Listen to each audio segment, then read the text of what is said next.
Ed eccoci qua, carissimi amici, insomma qua il Marvin in viaggio verso le zone di Trieste, pensava di non trovare camion storici, insomma l'occhio di falco ha addocchiato subito questo M40.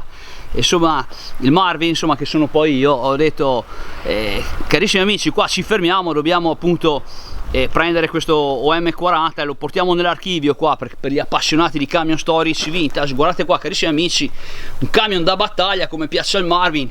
C'è qualche traccia di ruggine, però insomma sono sempre quei camion che è un godimento vederli ancora operativi ai tempi d'oggi. Guardate qua, carissimi amici, insomma questo M40 andava subito catturato al volo. Avevo problemi insomma di non trovare camion storici qua nelle mie vacanze. Dai, per fortuna prima abbiamo trovato i Trivella Magirus e adesso ci siamo trovati questo M40.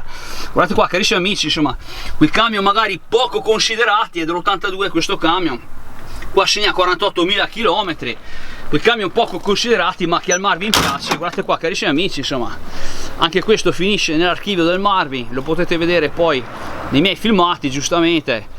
Insomma facciamo diventare protagonista anche questi piccoli camioncini che hanno fatto un po' la storia lo stesso qua dei piccoli trasporti. Guardate qua, carissimi amici, OM40, lo dedichiamo a tutti gli appassionati di camion vintage, a tutti gli amici della mia associazione.